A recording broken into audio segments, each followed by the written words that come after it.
कक्षा छठी के तीसरे चैप्टर जिसका नाम है संख्याओं के साथ खेलना के 8वें लेक्चर में आप सबका स्वागत है।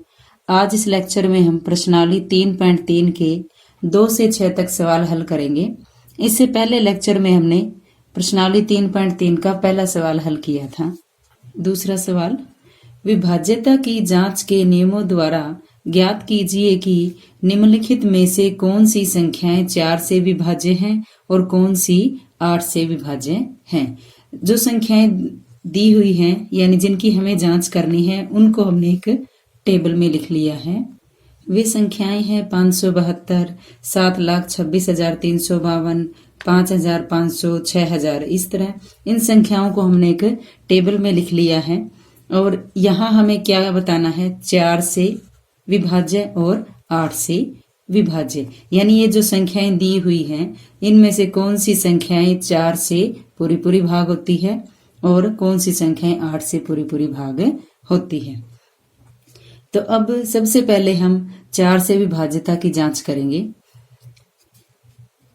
पहली संख्या है 572। अब 4 से विभाज्यता का जो नियम है वो क्या है कि कोई भी संख्या है उसके अंतिम 2 अंकों से बनी संख्या, अंतिम 2 अंकों से बनी संख्या अगर वो 4 से विभाज्य हो जाती है तो वो पूरी संख्या 4 से विभाज्य हो जाएगी। और इसी तरह 8 से विभाज्य में क्या है कि अंतिम 3 अंक, अंतिम 3 अंक यानी इकाई, दहाई, सैकड़े से जो संख्या बनती है वो, तो अंतिम 3 अंकों से बनी संख्या अगर वो 8 से विभाज्य हो जाती है, 8 से विभाजित हो जाती है तो वो पूरी संख्या क्या होगी, 8 से विभाजित हो जाएगी। तो चलिए पहले 4 से विभाज्यता चेक करते हैं। पहली संख्या है 572। 572 में अंतिम 2 अंकों से बनी संख्या क्या है, 72। अब 72 4 से विभाजित होता है, यानी 4 से विभाजित होता है, इसके लिए हाँ। और कारण क्या देंगे कि अंतिम 2 अंकों से बनी संख्या यानी 72, क्योंकि अंतिम 2 अंकों से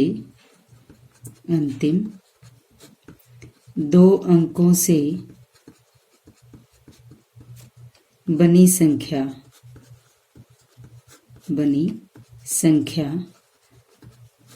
क्या है वो, 72। 4 से विभाज्य यानी पूरी भाग होती है, इसलिए यह पूरी संख्या 4 से विभाजित होगी। आगे 8 से विभाज्यता, यानी 8 से विभाज्यता के लिए अंतिम 3 अंकों से बनी संख्या, ये तो 3 ही अंकों की संख्या है तो इसे हम 8 से भाग करके देखते हैं। 572 को 8 से, 8 सत्तों 56, 7 में से 6 गए 1, 2 उतार लेंगे, 8 एकम 8, पूरा भाग नहीं हुआ। तो यह जो 572 है 8 से विभाजित नहीं है, क्योंकि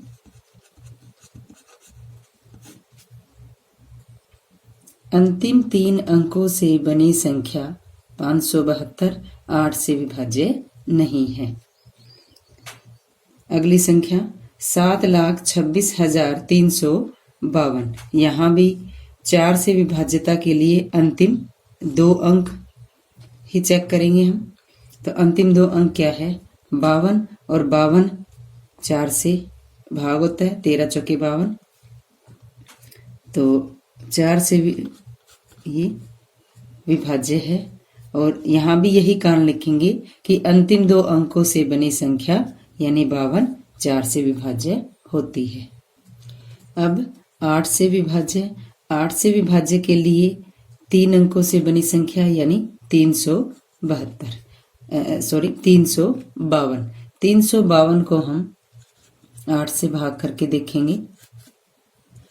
8 चौके 32, 5 में से 2 गए 3, 2 उतार लेते हैं, 8 चौके 32, पूरा भाग हो गया। तो इसका मतलब यह संख्या भी पूरी भाग हो जाएगी।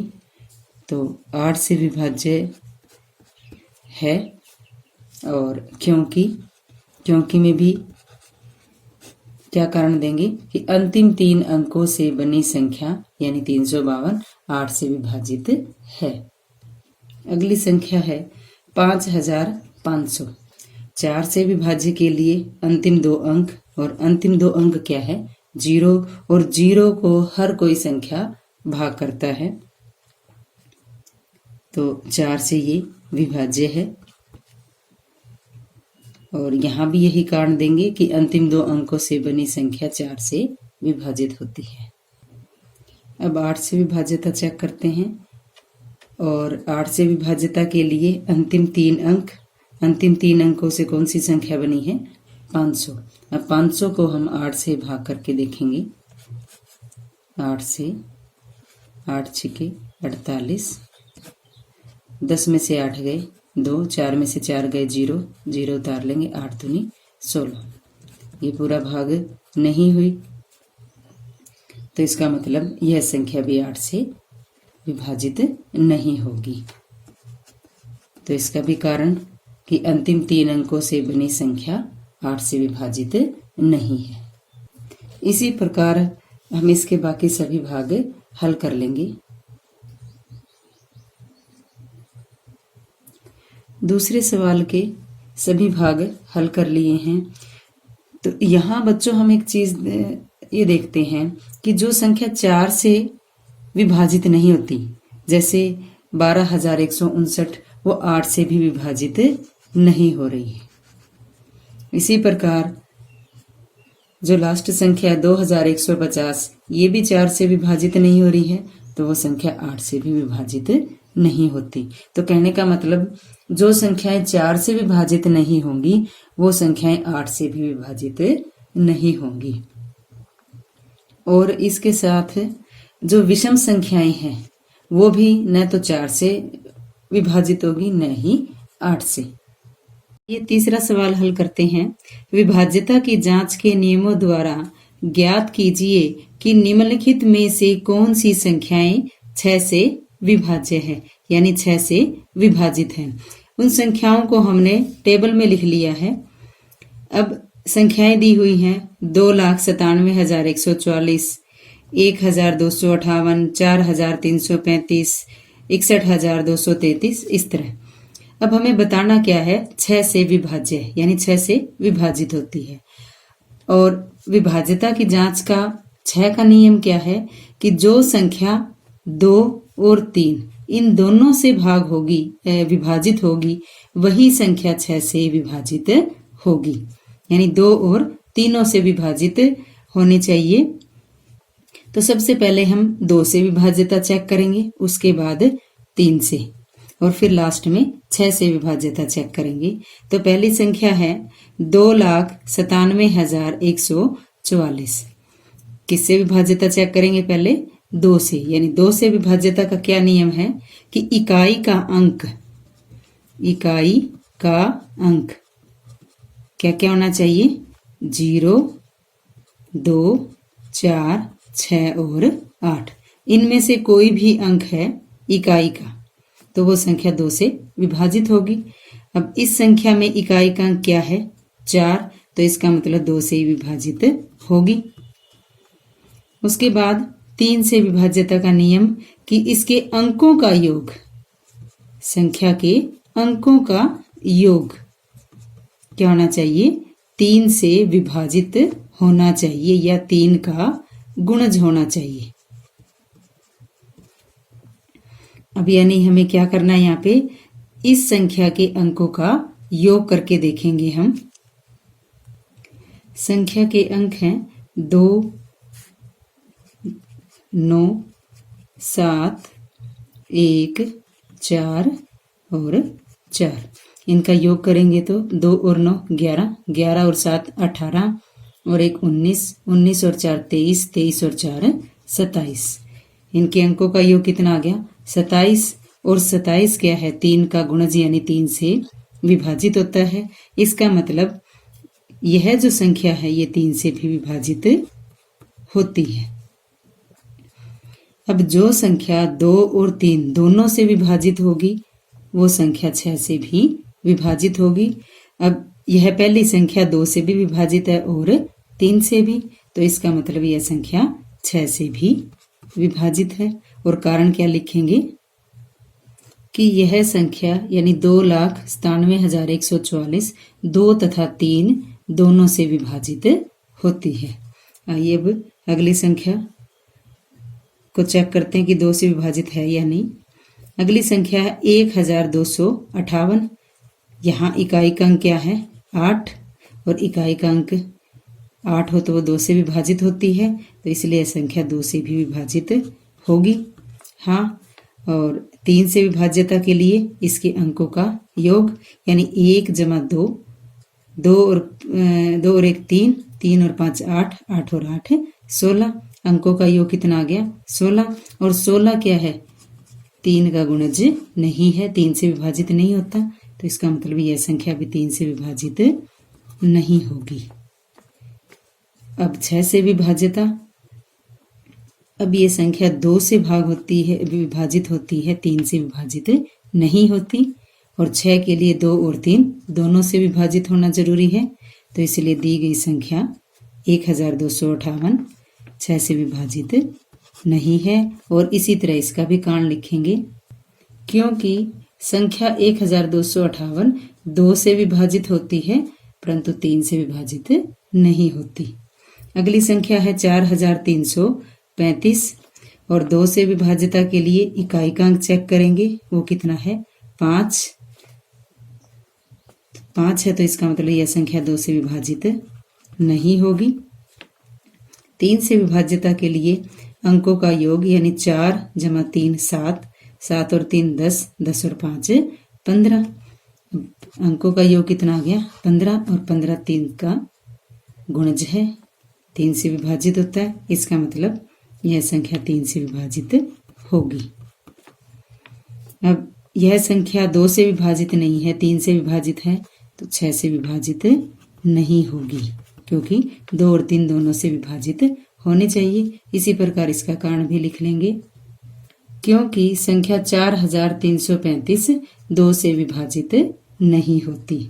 इसी प्रकार हम बाकी सभी भाग हल कर लेंगे। इस प्रकार दी गई सभी संख्याओं के 6 से विभाज्यता के नियमों द्वारा चेक कर लिया है। आइए अब चौथा सवाल हल करते हैं। विभाज्यता की जांच के नियमों द्वारा ज्ञात कीजिए कि निम्नलिखित में से कौन सी संख्याएं 11 से विभाज्य है। कितनी 11 से। यहाँ हमें कुछ संख्याएं दी हुई हैं। अब 11 से विभाज्यता का क्या नियम है कि संख्या के दाईं ओर से विषम स्थानों के अंकों का योग, विषम स्थानों यानी पहले तीसरे पांचवें उस स्थानों पे जो अंक है उनका योग और दूसरे चौथे स्थान पे जो अंक है उनके योगों का अंतर कितना आए, या तो 0 या फिर 11 का गुणज। 11 का गुणज का मतलब जो 11 से भाग होता हो, जैसे 11, 22, 33, 44, 55 इस तरह। तो पहली संख्या क्या है 5445। 5445। सबसे पहले हम देखेंगे कि विषम स्थान यानी पहले और तीसरे नंबर पर कौन से अंक है 5 और 4, उनका योग ज्ञात करेंगे तो वो आएगा 5 + 4 = 9। अब दूसरे और चौथे स्थान पे जो अंक है उनके अंकों का योग, तो 4 + 5 इनका योग आ गया 9। अब दोनों का अंतर यानी 9 में से 9 गए कितना आ गया 0। अगर ये अंतर 0 है तो ये हमें जो संख्या दी हुई है ये क्या है 11 से विभाजित है। तो यहाँ क्या लिखेंगे ये 11 से विभाजित है, यहाँ लिख देंगे हाँ। अगली संख्या है 10,824। तो यहाँ पहले तीसरे और पांचवें स्थान पे जो अंक है उनका योग ज्ञात करेंगे। वो है 1, 8 और 4। तो 1 जमा 8 जमा 4, इनका योग 8 और 1 9, 9 और 4 13। और दूसरे और चौथे स्थान पर है 2 और 0, तो यानी 0 प्लस 2। इन दोनों का जोड़ कितना आएगा 2। अब इन दोनों का यानी 13 और 2 का अंतर ज्ञात करेंगे। 13 माइनस 2 ये कितना आया 11। या तो अंतर 0 हो या फिर 11 से विभाजित हो, तो ये 11 आ गया। इसका मतलब जो हमें संख्या दी हुई है 10,824 ये भी 11 से विभाजित होती है। अगली संख्या है 71,38,965। इसमें भी हम क्या देखेंगे विषम स्थानों के अंक 7, 3, 9 और 5। यानी पहले पे है 7, तीसरे पे 3, पांचवें पे 9 और सातवें स्थान पर 5। इन सब का जोड़ 7 और 3 10, 10 और 9 19, 19 और 5 24। अब दूसरे स्थान पर 1, चौथे पर 8 और छठे स्थान पर 6। इनका योग 8 और 1 9, 9 और 6 15। अब 24 और 15 का अंतर ज्ञात करेंगे। तो 24 माइनस 15, 24 में से 15 गए 9। अब 9 11 का गुणज नहीं है, 11 से विभाजित नहीं होता ये अंतर, तो इसका मतलब यह संख्या भी 11 से विभाजित नहीं होगी। अगली संख्या है 7,61,69,308। यहाँ पे है पहले स्थान पर 7, तीसरे पर 1, पांचवें पर 9, सातवें पर 0 और इनका योग 7 और 1 8, 8 और 9 17, 17 0 17 है। दूसरे स्थान पे है 0, चौथे स्थान पे है 6, छठे स्थान पर 3 और आठवें स्थान पर 8। इन अंकों का योग 6 और 3 9, 9 और 8 17। दोनों का अंतर 17 में से 17 गए 0। अब अंतर 0 है तो इसका मतलब यह संख्या 11 से विभाजित होगी। इसी प्रकार हम इसके अगले दोनों भाग हल कर लेंगे। इस प्रकार सभी संख्याओं की 11 से विभाज्यता हमने जांच ली है। और 11 से विभाज्यता का नियम के लिए हमें क्या देखना है कि विषम स्थानों के अंकों का योग और सम स्थानों के अंकों के योग का अंतर कितना होना चाहिए, या तो 0 या फिर 11 का कोई गुणज, यानी 11, 22, 33, 44 इस प्रकार। आइए अब 5वां सवाल हल करते हैं। 5वां सवाल है निम्नलिखित में से रिक्त स्थानों में सबसे छोटा अंक तथा सबसे बड़ा अंक लिखिए। यहाँ में 2 भाग दिए हुए हैं और यहाँ खाली स्थान दे रखा है। रिक्त स्थान यानी हमें ये बताना है कि इन दोनों संख्याओं में जो खाली स्थान है वहां हम सबसे छोटा अंक और सबसे बड़ा अंक क्या लिखें कि हमें जो ये संख्या दी हुई है वो 3 से विभाज्य हो। कितने? 3 से विभाज्य यानी विभाजित होनी चाहिए। अब सबसे छोटा और सबसे बड़ा अंक क्या है? सबसे छोटा और सबसे बड़ा अंक यानी 0 से लेकर 9 तक। 0 1 2 3 4 5 6 7 8 और 9। इन अंकों में से हमें यहाँ अंक लिखना है। सबसे छोटा कौन सा आएगा कि ये संख्या 3 से विभाजित हो जाए, और इनमें से सबसे बड़ा अंक कौन सा आएगा जिससे संख्या 3 से विभाजित हो जाए। 3 से विभाज्य का क्या नियम है कि संख्या के अंकों का योग 3 से विभाजित होना चाहिए। अब संख्या के अंक यहाँ देखो, हमें नहीं पता क्या है, बाकी अंक है 6 + 7 + 2 + 4, इनका योग क्या हो जाएगा 6 और 7 13, 13 और 2 15, 15 और 4 19। इन 4 अंकों का योग कितना है 19। अब यहाँ हम इनमें से कौन सा अंक लिखें कि 19 में उसे जोड़ दें और वो 3 से पूरा भाग हो जाए। तो देखो, अगर 19 में हम 2 जोड़ते हैं तो कितना आ जाएगा इनका जोड़ 21, जो कि 3 का गुणज है। और अगर 0 जोड़ते हैं 19 में तो 19 ही रहेगा, 1 जोड़ेंगे तो 20 आएगा, जो कि 3 से विभाजित नहीं होता है। तो वो छोटा अंक कौन सा आ गया 2। तो सबसे छोटा अंक वो क्या है 2। अब इसी प्रकार हमें यहाँ पे बड़ा अंक लिखना है। तो अब बड़ा अंक क्या है 9।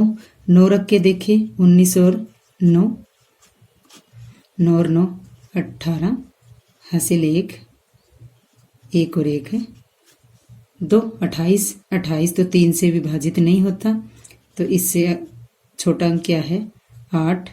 अगर हम यहाँ 8 लिख के देखें, 19 + 8 27, जो कि 3 से विभाजित होता है। तो अब सबसे बड़ा अंक कौन सा आएगा, सबसे बड़ा अंक वो क्या आएगा 8। तो 2 सबसे छोटा अंक है और 8 है सबसे बड़ा अंक है। इसी प्रकार अब बी भाग हल करते हैं। यहाँ पे अंक दिए हुए हैं 4, 7, 6, 5 और 2। पहले इन अंकों का योग ज्ञात करेंगे। 4 + 7 + 6 + 5 और + 2। 4 और 7 11, 11 और 6 17, 17 और 5 22, 22 और 2 24। इसके अंकों का योग क्या आ गया 24। अब देखो कि यहाँ हम कैसा अंक इनमें से लिखें कि वो 24 में जोड़ने पर वो संख्या 3 से विभाजित हो। देखो 24 भी 3 से विभाजित होती है, तो सबसे अगर हम इसमें 0 ही जोड़ें तो 24 ही आएगा। तो सबसे छोटा अंक क्या आ गया 0। सबसे छोटा अंक 0। इसी प्रकार अब हमें सबसे बड़ा अंक बताना है। सबसे बड़ा अंक हम 9 से चेक कर लेते हैं। बड़े अंक से 24 में 9 जोड़े तो कितना आएगा 9 और 4 13, यानी 33 आ गया। 33 भी क्या है 3 से विभाजित होता है, तो सबसे बड़ा अंक कौन सा आ जाएगा 9। छोटा अंक क्या आया 0 और बड़ा अंक कितना आ गया 9। ये इसका आंसर है। आइए अब छठा सवाल हल करते हैं। निम्नलिखित में रिक्त स्थानों में ऐसा अंक लिखिए ताकि संख्या 11 से विभाज्य हो। कितने 11 से विभाज्य। और 11 से विभाज्य का नियम अभी हमने ये सवाल किए भी हैं कि विषम स्थानों के अंकों का योग और सम स्थानों के अंकों के योग का अंतर 0 या फिर 11 का गुणज होना चाहिए। अब यानी विषम स्थान पे अंक कौन कौन से हैं 9। अब यहाँ हमें अंक पता नहीं है, यानी 9 पहले स्थान पे, तीसरे पे जो है उसका हमें नहीं पता। उसके बाद पांचवें पे कौन है 8, ये 8, इनका जोड़ यानी 9 और 8 17, अभी ये स्थान रहता है। और दूसरे पर है 2, चौथे पर 3 और छठे स्थान पर 9। अब इनका अंतर 3 और 2 5, सॉरी इनका जोड़ 3 और 2 5, 5 और 9 14। अब हमें 17 में एक ऐसे अंक जोड़ना है, ये 0 से 9 तक में, कि वो अंक जोड़ने के बाद वो जो संख्या आएगी उसका और 14 इनका अंतर या तो क्या आए 0 या फिर 11 का कोई गुणज आए। तो अब 17 में अगर जैसे मान लो हम 0 ही जोड़ते हैं तो 17 ही आएगा।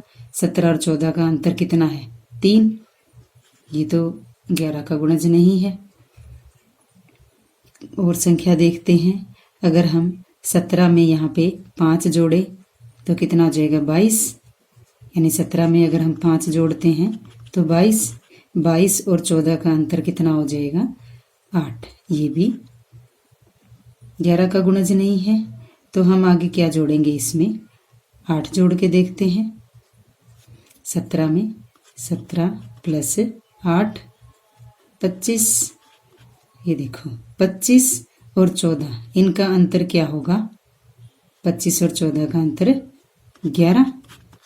तो इसका मतलब 17 में हमें कौन सा अंक जोड़ना है 8, और 8 कहाँ आएगा यहाँ पे, जो कि तीसरे स्थान पे है, यानी जो खाली स्थान दिया हुआ है वहां पे।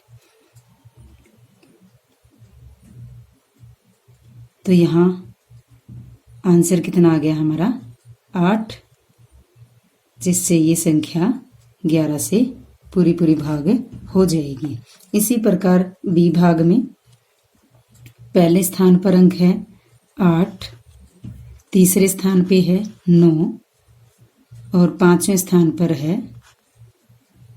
8। पहला, तीसरा और 5वां स्थान, इनका जोड़ है 8 और 9 17, 17 और 8 25। इसी तरह अब दूसरे स्थान पे तो अंक है ही नहीं, उसकी हम जगह खाली छोड़ देंगे। चौथे स्थान पे है 4 और छठे स्थान पर है 4, 4 और 4 8। अब हमें यहाँ यानी इस 8 में कैसा अंक जोड़ना है 0 से 9 तक में, कि 25 और वो अंक जोड़ने पे जो संख्या बनेगी उनका अंतर कितना आना चाहिए 0 या फिर 11 का कोई गुणज। तो देखते हैं कि 8 में कौन सा अंक जोड़ना चाहिए। अगर 8 में हम 5 जोड़ते हैं तो 8 और 5 13, 25 और 13 इनका अंतर कितना आ जाएगा 25 में से 13 गए 12, ये तो 11 का गुणज नहीं है। तो इसका मतलब हम 8 में क्या जोड़ें 6 जोड़ें, 8 और 6 14, 25 और 14 का अंतर कितना आ जाएगा 11। तो इसका मतलब इस रिक्त स्थान पर हमें क्या लिखना है 6, वो अंक क्या है 6। और अब ये संख्या 11 से पूरी भाग हो जाएगी। तो इस लेक्चर में बच्चों हमने प्रश्नावली 3.3 के 2 से 6 तक सवाल हल कर लिए हैं। धन्यवाद।